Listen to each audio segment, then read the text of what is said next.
Hello gamers. Welcome to my channel. Today my video is Far Cry 6 gameplay explain, story, weapons, news and updates.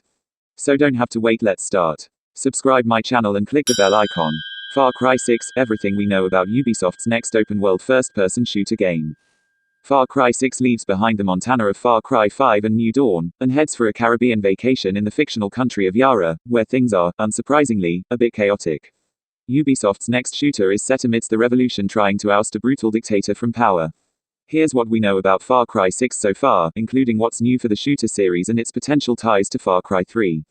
Will Far Cry 6 be co-op? Yes, there will be co-op in Far Cry 6, though at the moment Ubisoft isn't saying much about it yet. Previous games in the series have had co-op, such as Far Cry 5, which let you play alongside a friend once you'd completed the introduction to the game and left Dutch's Island. Far Cry New Dawn also let you play co-op, though some of the progression through the story missions only counted towards the host's game, not the PAL's. We don't know how co-op will work in Far Cry 6 yet, but we'll update this story when we've got more information. The reveal trailer for Far Cry 6 from July of 2020 introduces its main villain, Yara's dictator Anton Castillo, and his son Diego.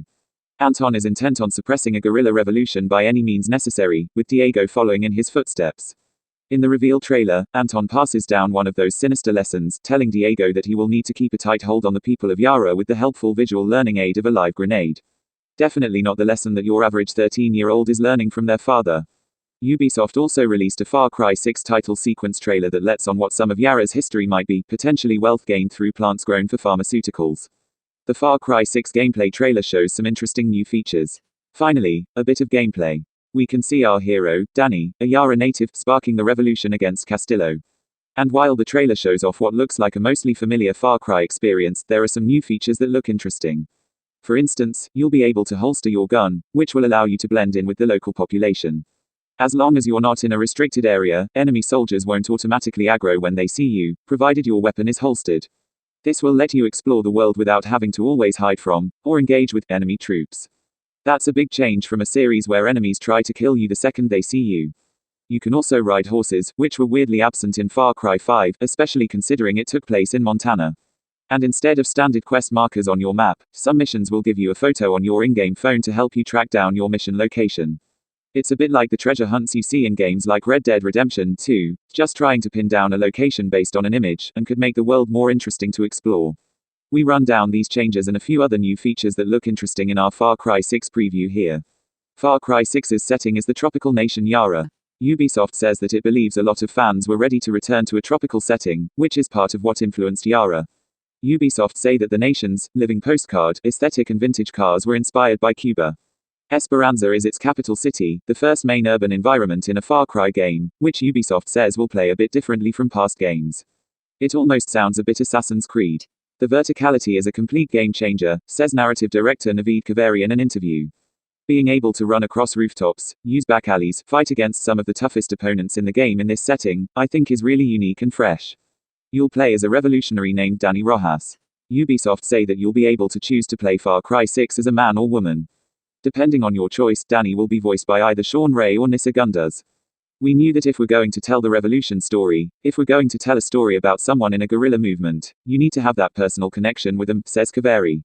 You need someone who's rooted in the world, who has a background. So we wanted proper performance capture, we wanted to have a voice. Guns for hire are now called amigos, and don't include human NPCs. As in Far Cry 5, you'll be able to have some pals fighting alongside you. But in Far Cry 6 they're strictly of the animal variety, like a little dog named Chorizo. He has a doggy wheelchair, and can be used to distract enemies so you can get the drop on him. He's just that cute. There's also a crocodile named Guapo, and he's not quite as cuddly as Chorizo is. Guapo will straight up kill and eat your foes if you're looking for a more direct approach. As for human companions, you may sometimes fight alongside other people on certain missions, but it won't be like Far Cry 5, where you can ring up a pal and have them follow you everywhere. What's the story in Far Cry 6? In Far Cry 6 you'll be fighting in a revolution against the rule of Yara's dictator Anton Castillo, who has been in power for 50 years. It appears to be a dangerous time for the country, with the trailer showing government agents with guns and riot shields and civilians with explosives. Ubisoft says its writing team spent time in Cuba getting to know the island and meeting former guerrilla revolutionaries that influenced the game's story. When you're looking at something as complex as an island that's been essentially cut off from the rest of the world for 50 years, been in an economic downturn, electing this leader on the back of this idea of building a new paradise, the idea with Anton is he definitely lulled people into believing this was the only answer for them. That he was the one that was going to solve all the problems, Kaveri says, and so for us, it became super interesting on the character side to explore the idea of, there definitely were some people that voted for him, that believed in him, that now are regretting that choice, and there are those that still support him.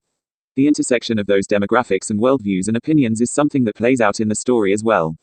Ubisoft say that Anton witnessed his own father being executed 50 years ago, part of how he rationalizes his policies and the views that he attempts to pass on to his own son Diego.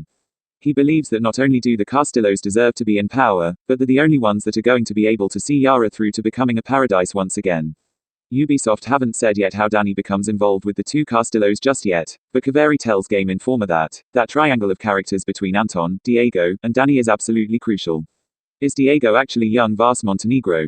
After the Far Cry 6 reveal trailer, fans begin speculating that Far Cry 6 could actually be a prequel to Far Cry 3. The theory hinges on Diego Castillo being a young Vas Montenegro, based on the scar both have on their right eyebrow. Vas's voice actor Michael Mando teased a possible return to the role during a Reddit Q&A with fans, saying, "Vas is my spirit animal, having co-created the character is something that will always be dear to me.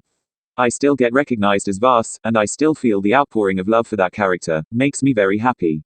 Who knows, maybe I will reprise the role very soon." Vas is a fan favorite villain of the series, so folks would certainly welcome his return, though things may not be quite so simple. In Far Cry 6's reveal trailer you can see Diego wearing what look like modern headphones, which doesn't exactly square with him being the younger version of Vas who was born in 1985 and would have been Diego's age in the late 90s. Consider this one wishful thinking for now.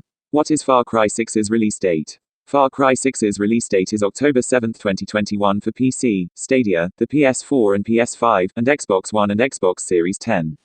That's not the original release date, however. It was first planned to launch back in February, but was delayed near the end of 2020 along with a few other Ubisoft games. Another rumor, via a Microsoft Store listing, suggested it might arrive in May.